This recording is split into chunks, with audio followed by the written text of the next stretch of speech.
नमस्कार, स्वागत है आपका टीवी 24 नेटवर्क में और मैं हूं अजय सिन्हा।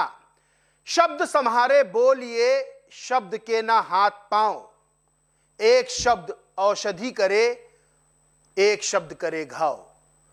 ये लाइनें शायद स्वामी प्रसाद मौर्य जैसे लोगों के लिए कही गई हैं, जो बोलने से पहले शायद ये नहीं सोचते हैं कि वो क्या बोल रहे हैं और कितने लोगों की आस्था पर घाव कर रहे हैं। स्वामी प्रसाद मौर्य, जो अपने विवादित बयानों के लिए जाने जाते हैं, उन्होंने भगवान राम पर इस तरह का बयान दिया है जो हर सनातनी के दिल तक घाव कर रहा है। अपनी राजनीति चमकाने के लिए स्वामी प्रसाद मौर्य ने भगवान राम के नाम पर जो कीचड़ उछाला है, वो अब विरोध का कारण बन रहा है। स्वामी प्रसाद मौर्य, जिनकी राजनीति की दुकान इस वक्त नहीं चल रही है, उत्तर प्रदेश में कभी बसपा के साथ रहकर कैबिनेट मंत्री रहे, कभी बीजेपी के साथ रहकर कैबिनेट मंत्री रहे, कभी समाजवादी पार्टी के साथ रहकर एमएलसी रहे। स्वामी प्रसाद मौर्य अब खुद की पार्टी चला रहे हैं, लेकिन अब कोई उन्हें राजनीतिक रूप से पूछ नहीं रहा है।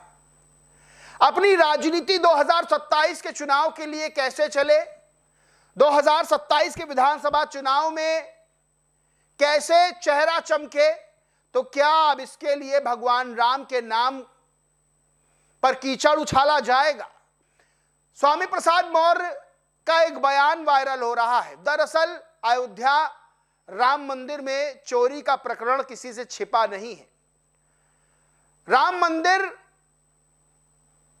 में चोरी होती है और उसका हर कोई विरोध करता है, और हर सनातनी एक मांग करता है कि जिसने भी ये चोरी की है, चाहे वो चंदा चोरी हो, चाहे वो आभूषणों की चोरी हो, उसे कड़ी से कड़ी सजा मिले।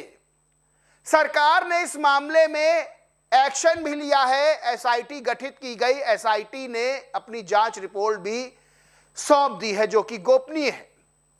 लेकिन स्वामी प्रसाद मौर्य क्या बयान देते हैं वो मैं आपको बताता हूं। स्वामी प्रसाद मौर्य बयान देते हैं, करोड़ों करोड़ों रुपया लुटेरे लूट ले गए, राम के मंदिर से लूट ले गए, राम के दरबार से लूट ले गए, चांदी और सोना भी उड़ा ले गए, लेकिन वो भगवान राम उन लुटेरों को सजा नहीं दे पाया। ये भाषा है स्वामी प्रसाद मौर्य की। स्वामी प्रसाद मौर्य आगे कहते हैं, तो आपका भला क्या कर सकता है? जो अपने मंदिर की रक्षा नहीं कर सकता, वो आपकी रक्षा क्या कर सकता है? सवाल उठता है। यह भाषा है स्वामी प्रसाद मौर्य की उन भगवान राम के प्रति, जो भगवान राम इस देश में और इस देश के बाहर जो सनातनी हैं, जो हिंदू हैं, जो भगवान राम को अपना आराध्य मानते हैं, उनके लिए इस तरह की भाषा, अपमानजनक कथित तौर पर भाषा, वो भाषा जो सनातनियों के, जो हिंदुओं के सीने तक घाव कर रही है। यानी कि अपनी राजनीति चमकाने के लिए क्या अब भगवान राम पर टीका टिप्पणी की जाएगी? क्या उनका कथित तौर पर अनादर किया जाएगा? स्वर्गीय अटल बिहारी वाजपेयी ने कहा था कि हमसे लड़ो, लेकिन भगवान राम से ना लड़ो।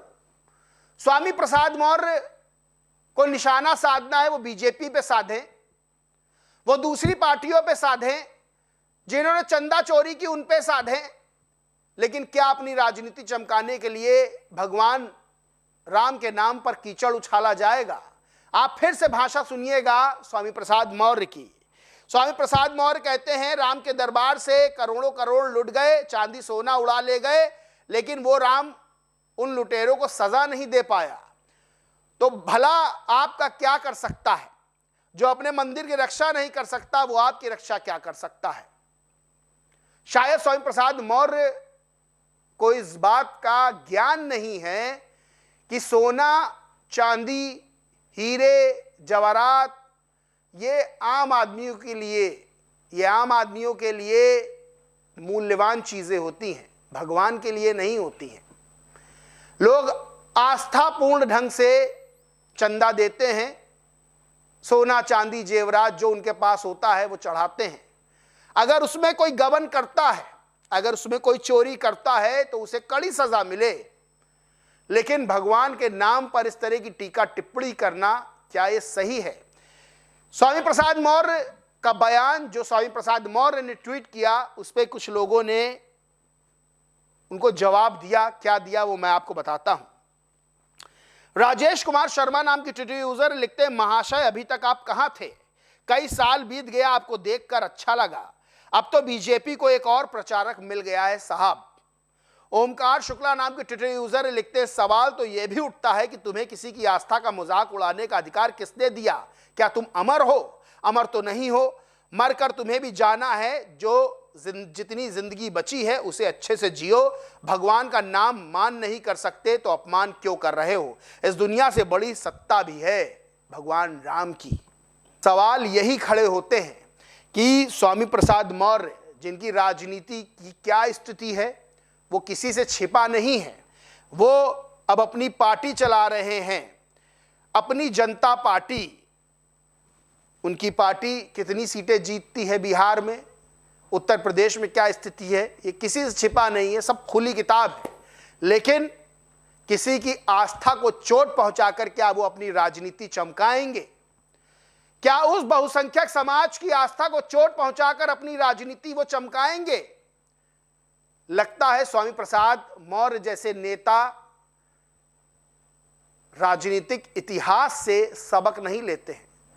पश्चिम बंगाल में बहुसंख्यकों ने ताकत दिखाकर टीएमसी को सत्ता से बाहर कर दिया, और ये तो ना सत्ता में है और ना ही इनके पास अब विधायकी है, सांसदी है। और ये चुनाव जीतने के लिए, अपनी राजनीति चमकाने के लिए, क्योंकि ये विशुद्ध राजनीतिक व्यक्ति हैं, ये इस तरह का जब बयान देते हैं तो क्या ये भूल जाते हैं कि उस बहुसंख्यक समाज की आस्था पर कुठाराघात कर रहे हैं? जो बहुसंख्यक समाज वो ताकत रखता है जो सत्ता सौंपना भी जानता है और सत्ता से उखाड़ फेंकना भी जानता है। इस पूरे मामले पर आप सब क्या समझते हैं? कमेंट करके जरूर बताएं। वीडियो अच्छा लगा हो तो लाइक करें, शेयर करें, और चैनल को सब्सक्राइब नहीं किया तो सब्सक्राइब करके बेल आइकन जरूर दबा लें। धन्यवाद।